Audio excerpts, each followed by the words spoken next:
Dzień dobry. I always introduce myself as a nurse and a social scientist by intention and a baroness by astonishment. I was not active in parliamentary politics, and I was the first baroness I'd ever met. But becoming a baroness means one becomes a member of the House of Lords in the UK Parliament. The reason of my appointment was that I'd been fighting Marxist-Leninist domination in certain areas of the UK higher education system. I'd had to leave nursing, having contracted tuberculosis, and studied as a part-time student at London University for a degree in sociology, including courses in philosophy and ethics, statistics, economics, psychology, and criminology. I obtained a first-class honours degree. I only mention this because it explains my rapid rise to senior academic status as head of department at the Polytechnic of Law and head department of sociology at the Polytechnic of North London, now the Metropolitan University. Here I encountered a situation I had never encountered before: the ruthless ideological domination of totalitarianism. 16 of the academic staff of 20 were hardline members of the Communist Party. Their definition of higher education was incompatible with mine. For me, university education was freedom to pursue the truth within the canons of academic rigor. Theirs was hard-line imposition of Marxist doctrine and penalties for those who failed to adhere to their agenda. I had to fight for 8 years to try to regain academic freedom. Time only permits one example of the challenges. Occupation of polytechnic buildings and denial of appropriate academic teaching were frequent. On one occasion, early in my position, I realized these were based on lies. A new director was to be appointed, who was not a communist sympathizer, he was not a fascist. He had fought against Nazis in the Battle of Arnhem, where he saw many of his colleagues killed. The communist staff and students arranged aggressive protests outside and inside the building, describing him as a fascist. And they prepared syllabuses of what was allowed to be taught, nothing to do with the syllabuses the students had paid to study. They had groups of vigilantes who would disrupt classes not authorized by the protest committee. I was teaching criminology and had a group of students desperate for their seminar, University Exams Imminent.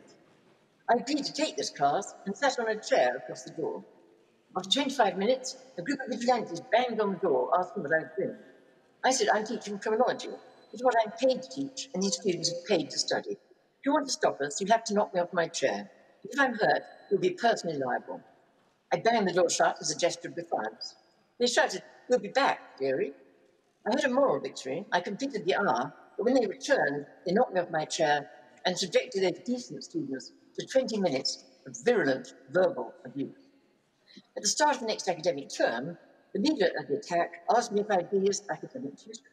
I said I'd be delighted. I love living dangerously. He told me all the final year students wanted to have me as their tutor, but most didn't dare ask, as they were afraid of reprisals by the communist staff. I could give many more examples, many of which are recorded in a book I co-authored called The Rape of Reason, written 46 years ago, but it lays the foundation for what we now are experiencing. Bernard Levin, a renowned columnist in the influential Times newspaper, devoted all 3 of his weekly columns to our book. He'd only written a trilogy before for Mozart and Solzhenitsyn, so in good company. He described the disturbing situation that I, my colleagues and students were forced to endure in the Polytechnic of North London, and I quote his words. The methods of destruction have included continuous, violent intimidation, the dissemination of libelous lies about those students as well as staff who attempted to resist the corruption, the suppression by force where necessary of groups trying to put a contrary point of view, the violent disruption of meetings, both the Polytechnic's governing bodies and non-Marxist student societies, in which heterodox views might be heard, the gradual corruption of the academic duty to teach all relevant points of view, including those the teacher does not share. Members of staff have declared openly they will not teach any views but their own Marxist ones, and an application for a teaching post had made it clear that Marxist teaching is what would be required.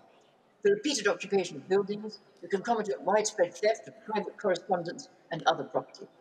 It was clear from near the beginning of the campaign of corruption, which has now been going on for many years, that the aim was the destruction of Polytechnic as part of the wider aim of turning Britain into a totalitarian Marxist state. End of quotation. Shortly after the publication of my book and Bernard Levin's articles, I had the privilege of visiting Poland many times with medical aid. And colleagues, including the late Professor Sir Roger Scruton, we're considering setting up another organisation, the Jagiellonian Trust, to provide similar support for Polish academics. As we didn't want to make life even more difficult, we sought advice from Polish experts. I visited a professor at the University of Krakow, carefully walking around the building several times to ensure we were not being followed. We met the professor and asked his advice on setting up the Jagiellonian Trust. His words, typically wise and courageous.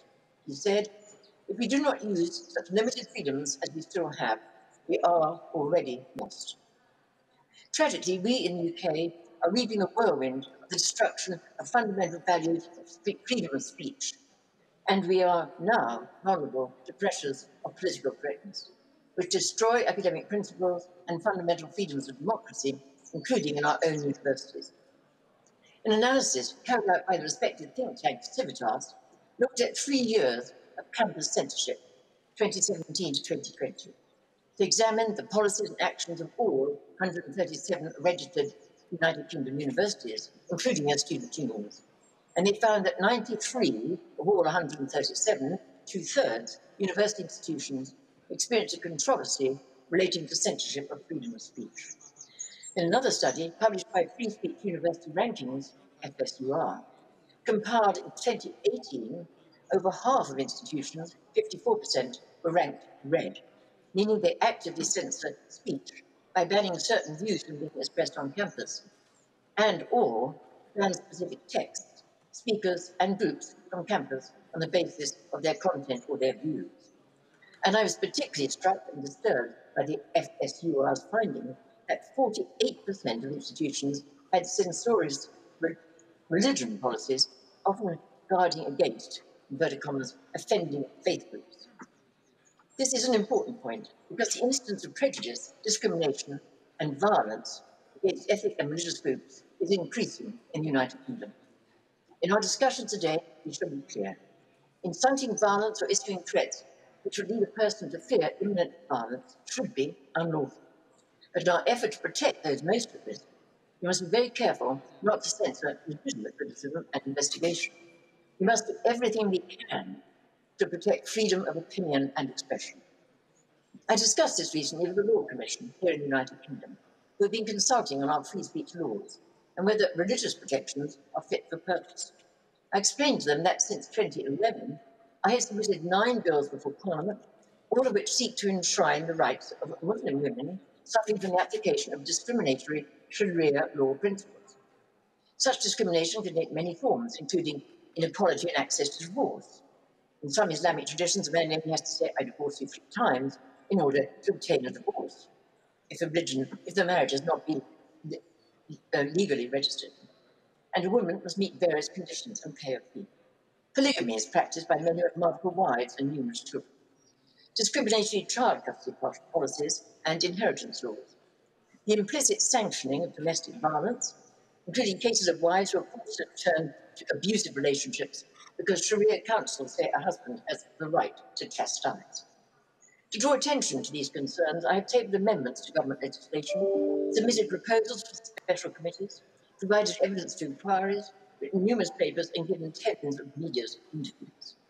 All such initiatives have received wide cross-party support, as well as support from organisations concerned with the suffering of these vulnerable women, such as the Muslim Women's Advisory Council, Basira, British Arab supporting universal women's rights, and the internationally renowned Canadian Muslim scholar Raheel Rascal. Clearly, cases of religiously sanctioned gender discrimination must not go unchallenged or unreported.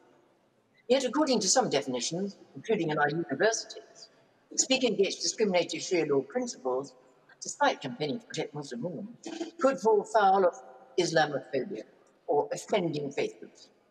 Indeed, when I first raised these concerns in Parliament, many activists labelled me as Islamophobic and accused me of meddling in private religious matters. A rather perplexing rationale, given that my bills were drafted on the basis of advice from Muslim women, and that their very purpose is to ensure greater protection for Muslim women. But it does go to show we must be absolutely clear in our distinctions between the reprehensible hatred and discrimination against Muslims, which we can all agree is deserving of tough laws, with criticism of Islamic practices, including legitimate debate and investigation. May I say, in a different context, I'm very active and very concerned about the growth of the Islamist ideology and its associated policies in the United Kingdom and many other countries such as Nigeria and Armenia and elsewhere, but that's a story for another day. But of course, this is just one example. There are many other complex and sensitive topics which are not always easy to talk about, especially in the context of increased censoriousness. But we must not shy away from speaking up. Article 19 of the Universal Declaration of Human Rights is clear. Everyone has the right to freedom of opinion and expression. This right includes freedom to hold opinions without interference. I'm therefore deeply grateful to Poland for upholding this essential value, whether in the reign of communist totalitarian domination, or today when so much of Europe is vulnerable to the possible surrender of essential values of democracy.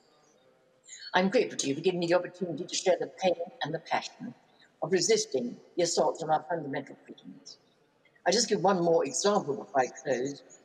One example, contemporary, of the power of political correctness.